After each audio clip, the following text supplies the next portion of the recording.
For lesson 10, let's take a good look at sign rules for adding and subtracting integers. In other words, positive and negative numbers. What do we do when we're adding and subtracting them?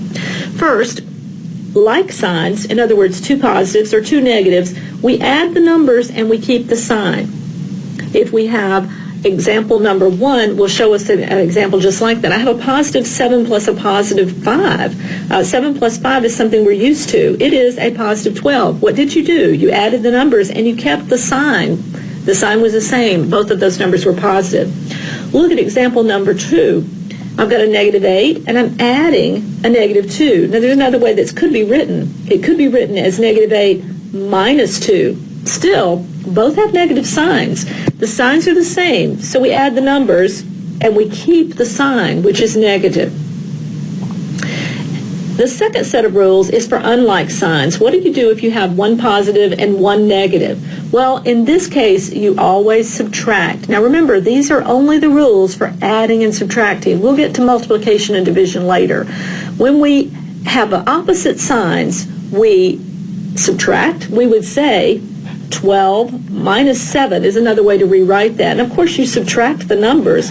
What sign do we give them? Well, the sign of the larger one when we're talking absolute value. So in other words, ignore the sign. Which number is really the furthest from 0? 12 is. It's positive, so that is a positive 5 is our answer. We'll look at number 4, example 4. We have a negative and a positive. We're going to subtract those two numbers. Well, 13 minus 13 is going to give us 0. And this is the one case where we do not have to put a sign down because 0 does not have a positive or negative sign on it. It's just 0. All right, let's take example number 5 and see what happens with 3 numbers. Now I'm going to rewrite this one just because you can look at it two different ways.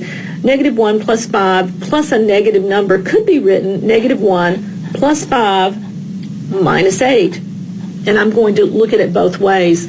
If I said I'm going to work at two numbers at a time, I'm going to say negative 1 plus 5. Let's just put them in parentheses so you see what I'm doing. Negative 1 plus 5, opposite signs. I'm going to subtract the numbers. I'm going to say 5 minus 1.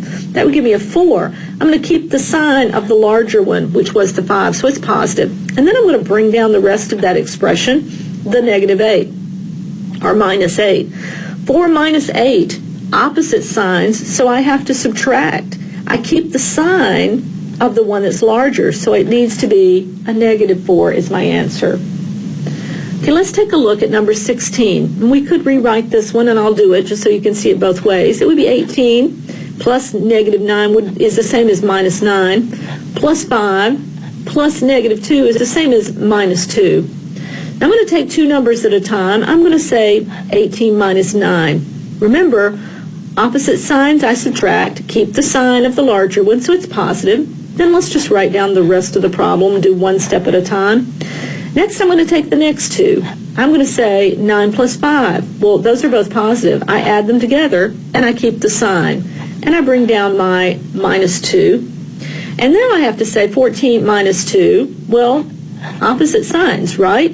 Subtract them, keep the sign of the larger one. It's a positive 12. In example 7, we need to do some evaluating. We need to plug in for the variables x and the variables y. And remember, we need to be cautious whenever we're substituting in a negative. So y is going to be tricky because y is equal to a negative 3. Let me show you how this can affect you. For example 7, I'm going to say 3 times whatever x is, and x is equal to 2.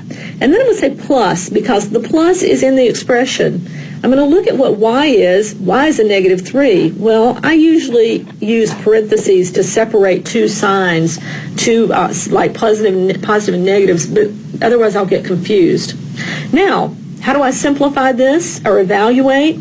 First I do multiplication. I say 3 times 2 is 6. And then I say plus a negative 3 is really the same as minus 3. And 6 minus 3, opposite signs I would subtract and keep the sign of the larger one. It's the positive 6, so it would be a positive 3. Let's take a look at example 8. It's almost the same expression. Instead of plus y, I have minus y. I'll say 3 times 2 because x is 2. I'll put my minus down because it's in the expression. And then I'm going to say, substitute in for y, a negative 3. Pay attention. There was a negative in the problem, in the expression, and there was also a negative in the value that I had to plug in, I ended up with two negatives together. What I'm going to have to do is two negatives, turn it into positive. I can say 3 times 2 is 6, and then minus negative 3 is plus 3. Well, 6 plus 3, the answer would be 9.